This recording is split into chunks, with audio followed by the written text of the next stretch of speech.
This video will briefly cover some of the new features we have in Photoshop CS5 and CS5 Extended for designers.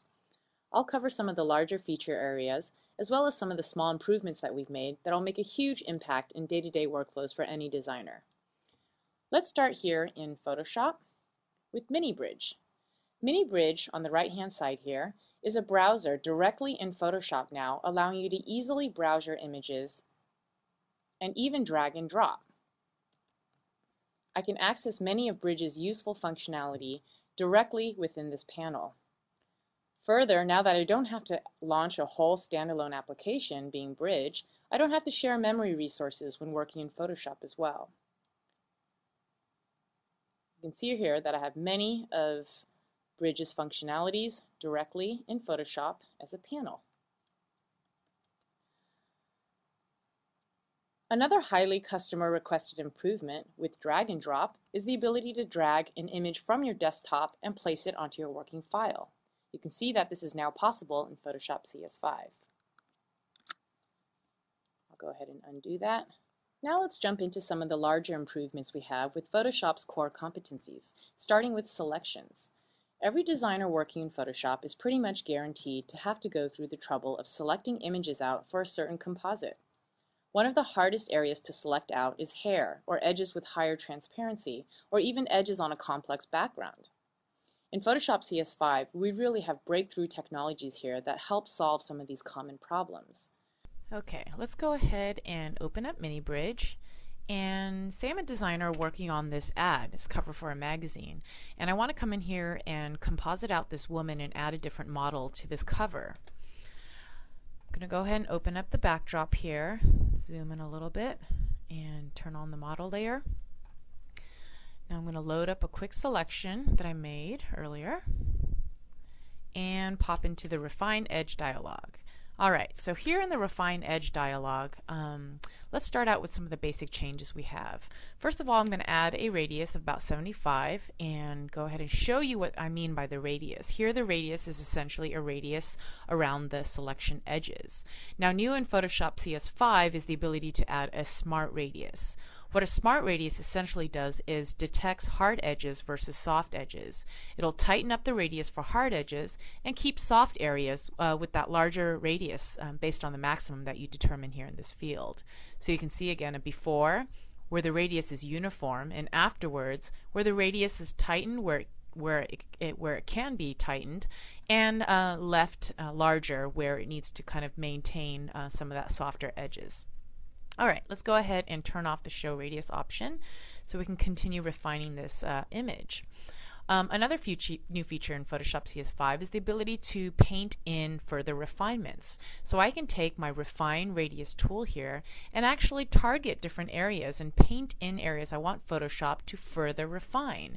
So notice here along the right side of this woman, I've actually didn't cut out a lot of that background, a lot of that red background. So I can come in here and paint in areas that I want Photoshop to further refine. And you can see that Photoshop does a much better job at removing the background there. And lastly, this great feature that we have, very complex, I was mentioning earlier, to remove is the problem of color fringing. Now we have an option to decontaminate colors. Let me go ahead and zoom in just a little bit on this image so you can see what I'm talking about.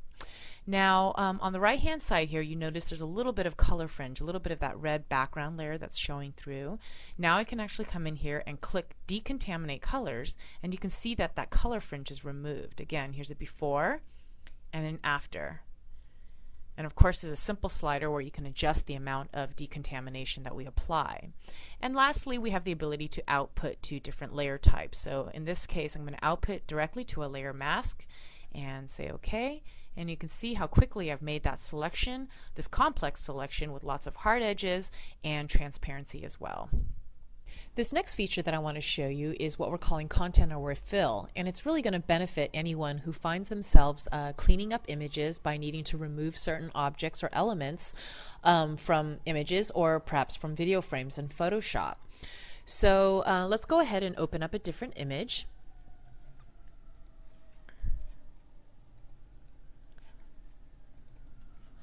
Let's start with this image here, and Say I actually want to come in here and remove this cyclist. Now I'm going to go ahead and load up a selection that I made with my quick select tool, and now we have the option of ContentAware Fill. So what this means is I can actually choose this option from the Fill dialog and fill in those pixels with respect to what's around the background, to around the outside of the selection edges. So I'm going to choose OK. And you're going to see Photoshop really does a magical job at removing the pixels with respect to what is around the edges. Great. So you can see that Photoshop did a pretty good job. However, it left a couple of artifacts here, the tree trunks. So I'm going to go ahead and show you the other implementation of ContentAware Fill, and that's through the spot healing brush. So I can come in here and choose my spot healing brush, and up here in my options bar, I have a Content Aware option where it's going to run the same algorithm filling in pixels with respect to the background.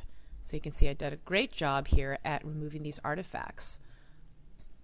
Further, I can even come in here and perhaps remove this building in the background. You can see here that ContentAware Fill does a phenomenal job at removing pixels or artifacts from your image. Okay, so the next feature I want to show you is what we've done with 32-bit HDR imaging. Essentially, we've greatly given this tool a complete turnaround. We've made it much more discoverable, much more easier to use, and giving you much better results. So essentially, what people are wanting to do with HDR is take multiple images set at different exposure levels. For instance, let's take a look at these images here, and you can see I've taken them at different exposure levels, and I have details in the highlights as well as details in the dark areas. I can merge them together into a single image to give me the ultra realistic look, matching what the human eye can see in terms of details in both the light and the dark areas. Another aspect of what people are wanting to do with HDR is a super surrealistic look. So what they want to do is take images and push out the detail and push out the information to give sort of a really crunchy and surrealistic look to their images, similar to an effect like this.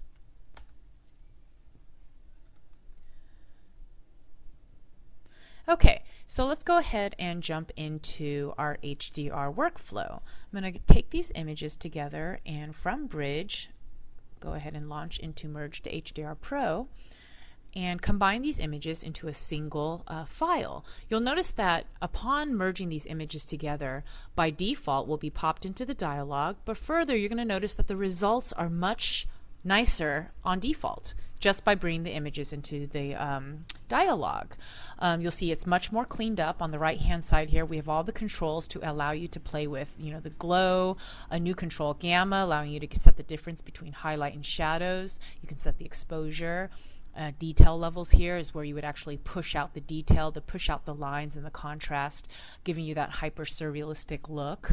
I'm going to go ahead and just apply a quick preset.